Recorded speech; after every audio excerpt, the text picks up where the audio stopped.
Hello and welcome to part two of my Q&A audio. As of right now, there are 329 of you hanging around and managed to click that subscribe button, which I'm eternally grateful for. And yeah, I really have no words to express how appreciative I am of that, and the fact that you guys like and subscribe to my content. Um, yeah, without further ado, before this audio ends up being another 40, almost 40 minutes long, we'll get right to the questions. So, first question is, how do you come up with your ideas for your audios? It it happens randomly most of the time. If I sit and think too much about it, then I end up getting frustrated and I end up just kind of dropping the idea and forgetting about it. Um, but most of the time, it just kind of hits me like spontaneously, and I just either run with it or I, come to a stopping point where I realize it's probably not that feasible. Because what I like to do is I like to think of situations where it's actual, like, true to life. And I mean, I know most of them are, but there's more, I guess, reality to it because it's more realistic. Like, not everything ends in a fairy tale ending and not everything happens the way you want it to. And I think what I want to do is trying to make things more relatable. And so if I come up with a situation in my head, whether it be something that actually happened to me or something I went through, or something that I've seen and experienced, from the sidelines, then I'll go with that. And then just try and make it as relatable as I can, put myself in that situation, and just speak as I normally would. And yeah, that's pretty much how I come up with the ideas for my audios. I find something that's relatable, something that you can literally see, out in the real world instead of something that you see somewhere in like a movie and it plays out that way. And I think that's part of why I try and make these as immersive as I can, is because it really puts you in that perspective, whether you be the listener, whether you be me, or however you decide. But yeah, that's pretty much how I come up with the ideas for my audios. Next question is, what kind of music do you like? Favorite bands, etc., etc., etc.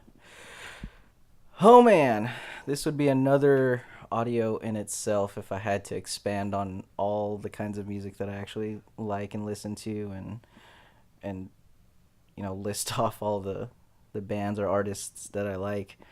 Um, I think off the top of my head right now, I guess what ends up being my favorite or go to is essentially just electronic music. When when I tell people I like electronic music, they kind of immediately go towards like rave or techno, where it's just like straight up, and I honestly can only take so much of that before I get tired of it. But honestly, it runs more along the lines of something that has a more of like a hip hop beat to it, but has a little bit more of like a pop kind of sound. So essentially, you have like a mixture of two genres. And what I like about it is that you have all of these undiscovered producers and artists that make these songs that they typically don't have lyrics, but some of them do. But you have all these artists that come up with these melodies, these sounds, and all kinds of combinations of sounds put together and samples and things like that, and they hardly ever get recognized as far as like mainstream media.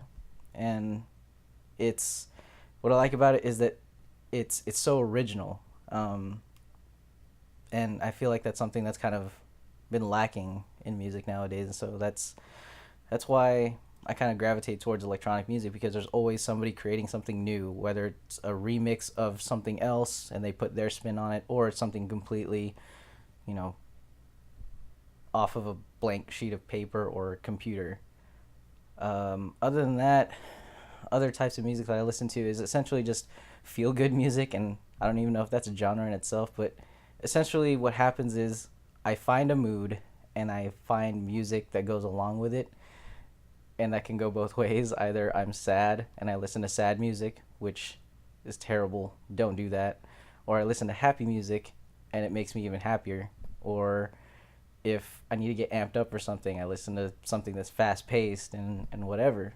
So it's kind of like trying to find the soundtrack to your life. And I I don't know. There's really not one artist or band that I, you know, exclusively listen to. It's just whatever I'm in the mood for at the time, and that changes pretty much on the daily.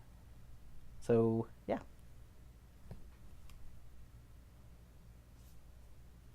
Next question is, do you play any instruments? Back in high school, I taught myself how to play the guitar. It wasn't anything like incredible. Basically, what I did was I looked up guitar tabs online to figure out how to play songs from my favorite band, which at the time was Blink 182. And I guess sidetrack, I ended up learning how to play, I think maybe like, I don't know, 20 to 30 of their songs. And from there, I just kind of fell off over the years. I haven't played guitar in so long, but along the way, I I learned or I started to pick up the ukulele because it was small and easy to carry around and more portable than a full size guitar. But even after a while, that started to kind of get put on the back burner. So I guess right now, I think the only instruments that I kind of even know how to play are the guitar and the ukulele. And I want to pick up the ukulele again because I have one sitting at home, and it's kind of just collecting dust on the wall. And I've wanted to take it with me since, like I said, it's easy to carry around and play, and I'm pretty sure I could pick it up fairly quickly if I just applied myself. But yeah, other than that, it's just those are the only two instruments I really know how to play.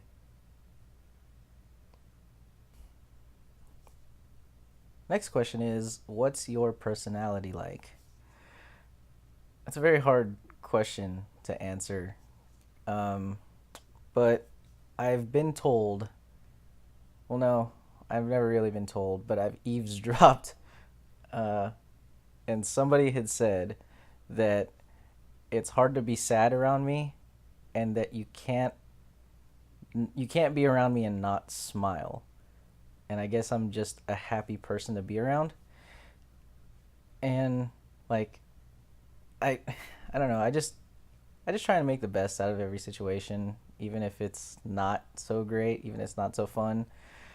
And I understand that there is a time and place for like jokes and stuff, but honestly, you know, I just I just live around the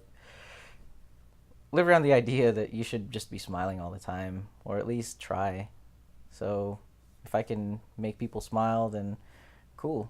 And if they're not smiling, then at least give them a reason to smile or at least laugh. And that's what I like to do. I like to make people laugh, but I don't consider myself any sort of like a comedian in any way. I don't know. I like to make fun of stuff. Um, I try my best not to make fun of stuff at the expense of people. But I mean, I am guilty of doing that from time to time, and I feel bad about it. But for the most part, I just tend to make fun of situations at the time, and I ask a lot of what if questions too. Um, I ask a lot of like, hey, what would happen if, what would happen if you shot spaghetti out of your fingertips, and it's just completely random, but sometimes things like that make people laugh. What made you want to make these videos? Um, because I was told my voice was soothing and calming, and that made me want to try it. I was encouraged to make essentially ASMR audios, which I never even considered doing. But yeah, I was encouraged because, like I said, they found my voice soothing and calming, and I should give it a try. And here we are. What is your favorite curse word? It would have to be the F word. Um, Fun. No, I'm just kidding. It's the word fuck. hands down, it's kind of that filler word that finds its way into my sentences, but I do know when to turn, I guess, that switch off. Um, I certainly don't curse around children or my elders, just because I was taught that way. But yeah, I in general conversation with people that are close to me, I end up saying that word almost as like, well, the word like, and it just finds its way in there, and I don't even realize it, which could be a bad thing. But yeah, that's my favorite curse word, I guess.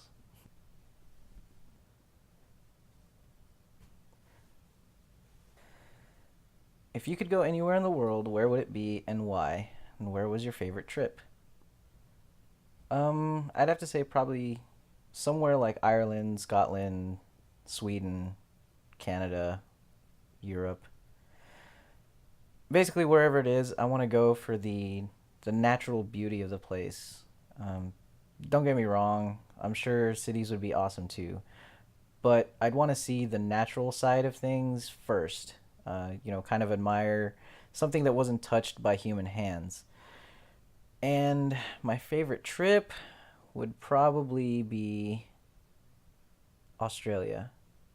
It's good food, awesome people, and yeah, definitely a lot of nice scenery.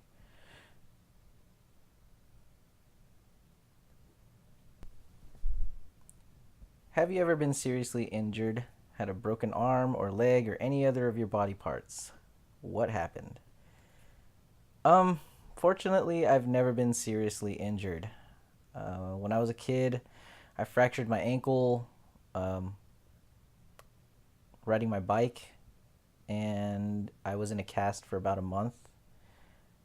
And then there was one time where I was punched in the face and my nose got broken, but that was because me and the other guy were intoxicated and we thought it would be fun to spar and we just happened to have gloves around. And it ended up not being such a great idea the following day.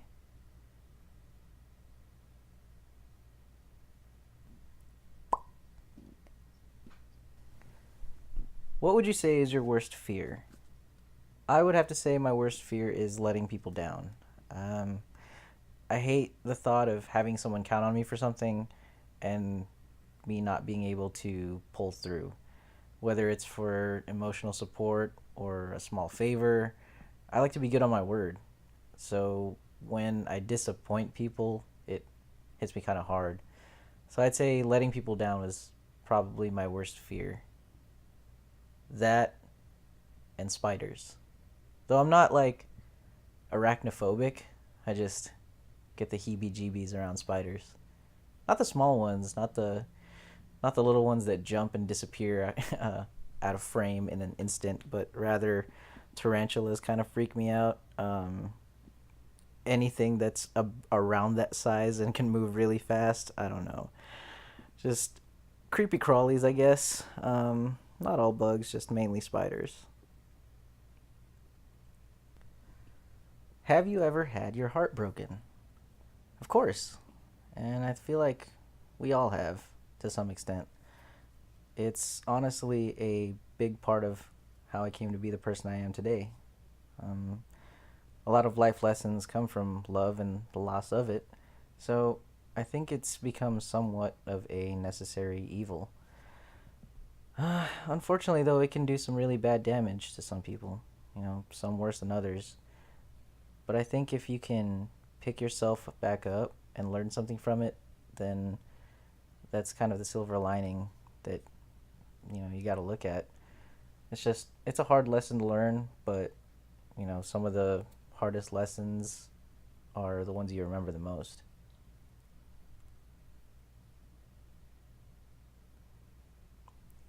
Next question is, have you ever broken someone's heart and why? Um, I've never knowingly broken someone's heart. I think it'd eat away at my conscience knowing that I caused so much heartache. So I try and avoid anything that would cause that. I tend to avoid conflict as much as I possibly can, even if it means, you know, like swallowing my pride and just stepping down from the argument. And and that can be a bad thing if done too often.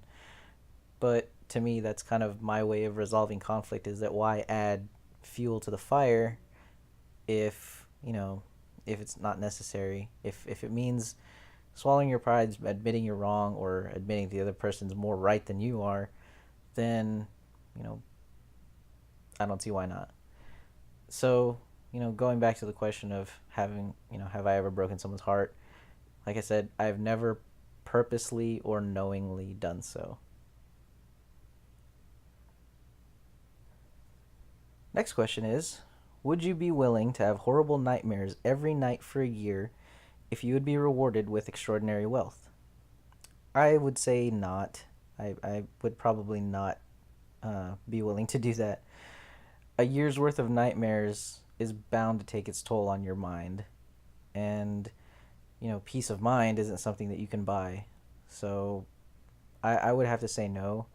Just because, like I said, having nightmares for an entire year, vice having extraordinary wealth at the end of it all, I don't think it would be worth it. And it kind of goes along with the fact that I'm not a very materialistic guy. I don't need money to be happy. I mean, it helps, but it's not, to me, it's not necessary for happiness. Whenever you have a strong negative feeling, this could be sadness or anger, etc., how do you cope with it? I tend to close in on myself. I keep my negative feelings private, and I try my best to, have my, sunny disposition on the outside. And even though I'll have some sort of like internal struggle going on, whether it be something personal, whether it's someone else's problem that's kind of eating away at me, trying to figure out how to fix it, I always try and keep a smile on my face as much as possible because I don't want to worry people, and I don't want them essentially to have any sort of negative feelings, whether it be about me or if it brings about any negative feelings for them because of me being negative. So I'd rather, if I can fight these battles on my own and keep it all internal and just show the happiest person I can be on the outside, then that to me kind of it's it helps me knowing that no one is having any negative feelings while I'm trying to figure my stuff out.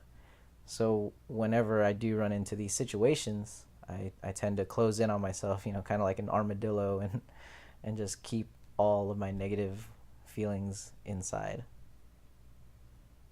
And then as far as coping with it and like resolving it, I tend to I tend to just kind of go off on my own. I'll try and find somewhere to be by myself and kind of separate myself from the outside world, whether it just be listening to music or doing something that I like to do, invest time in a hobby, just to get my mind off of things.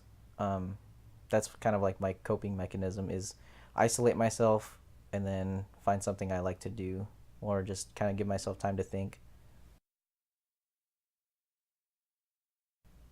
Given the choice of anyone in the world, whom would you want as a dinner guest? This is a tough one because I have no idea what single person I would want to have as a dinner guest.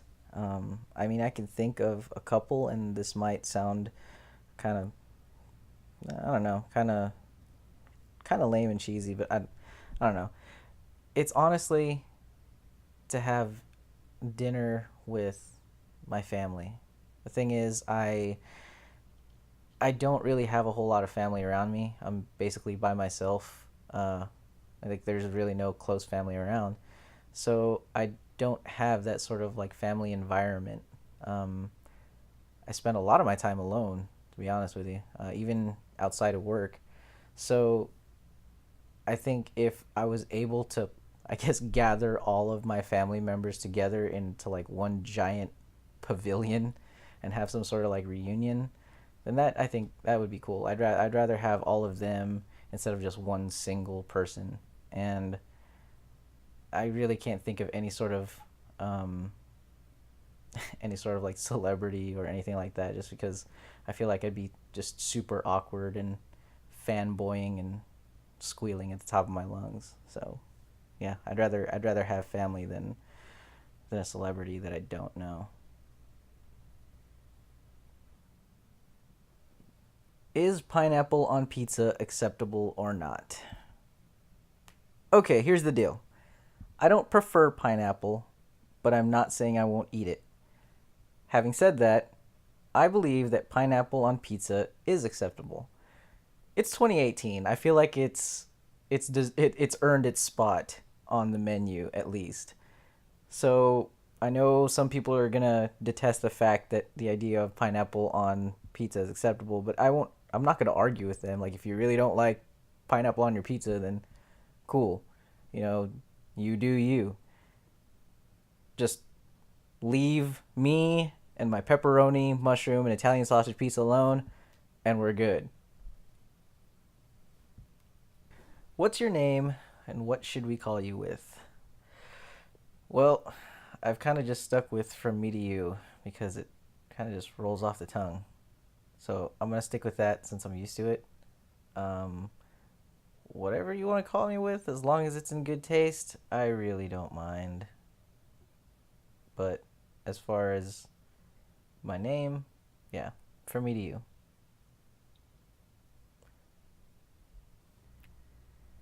Do you have any names to call your subscribers with? No, not at the moment. Um, if you guys come up with something, then by all means, as long as we all agree, um, as long as it's nothing inappropriate and it's in good taste, then why not? Next question is snuggles or cuddles? I'm gonna say both. Um, I think anytime you get to spend wrapped up in your significant other is good. Um, I like the closeness of it. It just feels good.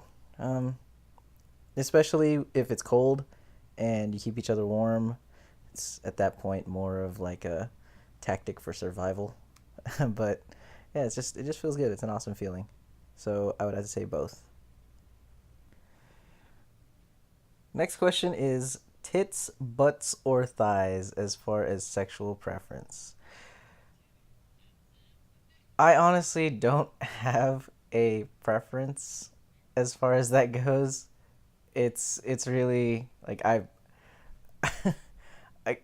guess you could just say I appreciate the female form in all its entirety. I mean, I really don't know how to fully answer this question, but if if it was if it was a choice between the three, I would not be able to choose. I'd just say whatever. If you got it, flaunt it. Next is head pats or forehead kisses. I'm gonna say both, but I tend to lean towards forehead kisses. But that's not to say I wouldn't consider giving head pats.